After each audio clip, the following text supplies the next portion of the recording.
What's up everyone, this is MindBlank and welcome back to my channel where today I have the newly released Ryzen 2600X for testing. I'm going to focus on this CPU in this video and will treat the 2700X separately as well as some other content that you should expect in the coming days. Anyway, AMD launched their second generation Ryzen CPUs a few days ago and the 2600X is the top Ryzen 5 CPU alongside the 2600. Being priced at $229 from the get-go, this time AMD also includes a Wraith Spire cooler, something the 1600X before it lacked. Pinnacle Ridge or ZEN Plus is a refinement of last year's Summit Ridge CPUs based on GlobalFoundries 12nm LP or leading performance process. There are several improvements AMD put inside ZEN Plus, but most notable are the reduced latencies for L1, L2, L3 caches and the system memory latency reduction. AMD is talking about a 3% increase in IPC stemming from the optimizations they've done, which along with increased clocks should provide some decent performance boosts.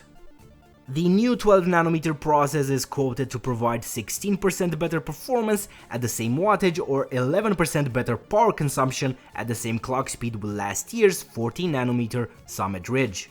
Honestly, this is all super welcome but incremental stuff, with the real meat and potatoes of the second gen Ryzen CPUs coming in the form of Precision Boost 2, a new voltage to frequency curve that steals the show. I have talked about this in my Will Ryzen 2 reach 4.5 GHz video, and while I was a little off on the max clock that ZEN Plus achieves in reality, I was right in saying that Precision Boost 2 will be the real deal and that people that don't overclock will get the highest boost compared to previous gen. This new curve works so close to the actual silicon possibilities that if you're running a decent air cooler, it will make overclocking not worth it, if not even unnecessary. You see, there's a lot of sensors in AMD's SenseMI that will feed real-time info to the CPU, allowing it to efficiently adjust the boost clock based on load, number of cores in use, thermals, power and current draw, etc. So Precision Boost 2, or let's just call it PB2 from now on, does away with ZEN's original boost curve of if more than 2 cores in use, apply all core boost clock and that's it. I mean, first gen had nice clock granularity, 25 MHz increments, remember, but it felt like this got wasted on the simplistic boost curve.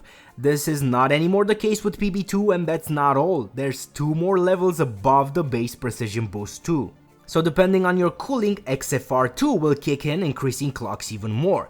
And what's more, it will work regardless of how many cores are in use, so not limited to only 2 like in the past.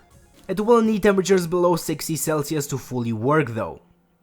The last layer is Precision Boost Overdrive, which will work like an out-of-spec boost curve depending on motherboard implementation, i.e. VRM quality, essentially built-in overclocking capabilities. So this sounds cool and all, but what does it mean? Well, let's just say that benchmarking these CPUs looks more like a cooling solution comparison. This is the best compliment I can give AMD's excellent Precision Boost 2 implementation, and if it's not clear what I mean yet, it'll get clearer in the following minutes. I guess everybody's curious about IMC performance as well, and I'm happy to report that it's a bit better than previous Ryzen 5 CPUs, which kinda plateaued at around 3200 MHz or so. This particular 2600X can do 3466 MHz with some minor tweaking, like dropping SoC voltage to 1.05 volts and not going above 1.4 volts for the DRAM voltage, and I got a MEMTest stable system. To be honest, my hopes still lie with the 2700X, which should have a better performing IMC just like the previous Ryzen 7s did. Alright everyone, so before the actual testing, take a look at this table which outlines the test systems used and any questions you might have regarding the testing methodology. I only have the 7700K from Intel, which I'll be using in the 2700X review as well, but the 7700K is still a good target to compare to, although the 8700K is clearly faster, at least in productivity related tasks. Systems were up to date and running Windows 10 Redstone 3 with the latest patches installed, and this means it includes Meltdown patching too. There's different cooling solutions used as outlined, so temperatures are not going to be directly comparable, so please take note of this. I'm running latest drivers and UEFIs, and for RAM I'm using a 16GB kit from G.Skill Trident Z3600CL16 B-Die RAM. Okay, so let's start with some temperature testing first, since the cooling solutions used for each CPU are still fresh in everyone's mind. Do note that for stock testing I used the stock Wraith cooler and also a 240mm AIO, the Deepcool Captain 240EX. So to clarify my argument about turning this into a cooler test, take a look at the stock temperatures with the AIO and the 4.15 GHz manual overclock ones.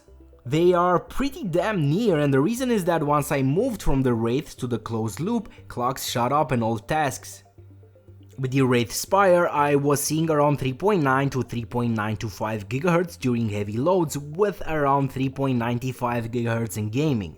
But better cooling modified the heavy load clocks to 4.1 to 4.125 GHz and gaming clocks to 4.15 GHz, essentially no difference than my manual overclock. Power draw figures are what I expected, higher draws due to higher clocks, which offset the efficiency brought by the 12nm process. Neither of these CPUs will require top-of-the-line VRM circuitry to power, but I'd always stay away from poor power delivery designs on cheap motherboards nevertheless. Now let's take a look at some productivity figures, and I'll start with CPU Z, which is not the most accurate benchmark but gives a quick glimpse into how things are expected to stack in more real-life tests. And it's pretty clear here that having a better cooling solution will give ample leeway to Precision Boost 2, allowing for higher clocks. Now, the stock cooler still does an admirable job, don't get me wrong, you'd be hard pressed to reach 4.0 GHz on a stock cooler with the 1600X for example. Also, the single-threaded score in Cinebench has seen a nice boost, with 174 CBs being respectable. Do note that 1417 multi-threaded overclocked score is approaching stock 1700X territory, which is around low 1500s. And handbrake, it's also quite apparent how efficient Precision Boost 2 and XFR2 are if there's thermal headroom. The AIO stock-cooled 2600X is on the heels of the 4.15 manual overclock, so we're talking about 1 FPS difference here and around 3 seconds in total encoding time. Finally, Blender is the only test where overclocking did result in more visible performance gains than just running a better cooling solution. Clearly, Precision Boost 2 is already pushing the CPU quite hard, since even at stock it is faster than the overclocked 1600X. Right, so let's look at some gaming performance now, and I have a selection of multi-threaded games, DX11 and DX12, as well as one game that is single core dependent, just to see how the 2600X will perform. For gaming benchmarks, I dropped the stock AIO testing, so you'll just see performance as dictated by the included Wraith cooler and the manual overclock. As usual, I'm starting off with Battlefield 1, which shows a stock 2600X clearly outperforming the overclocked 1600X. You see, there's multiple angles to look at performance, but keeping things simple is always a safe bet. It's safe to just assess if the stock 2600X will beat an overclocked 1600X. That's what I'd call clear progress.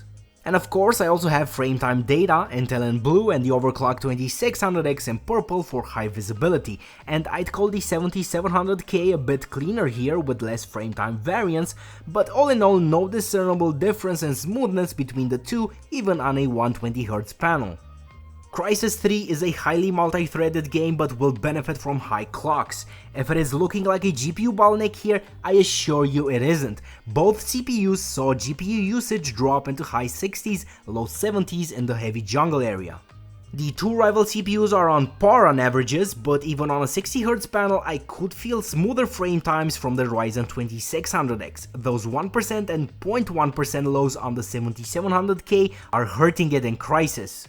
You can clearly see this in the frame time graph, where the frame time variance is pretty big on the Intel chip, lacking consistency as well.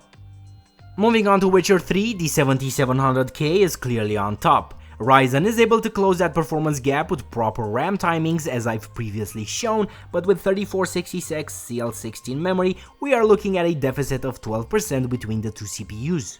Both the 7700K and 2600X were providing GPU usage around low 80s in the busy and CPU intensive market area of Novigrad. And I'm also not particularly impressed by either of the two CPU's frame time graphs, but on a 120Hz panel I felt no noticeable jitteriness like with Crysis 3 for example.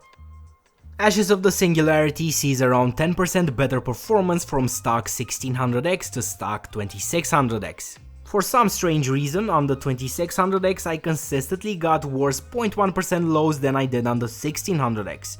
Again, the 7700K is around 12% faster.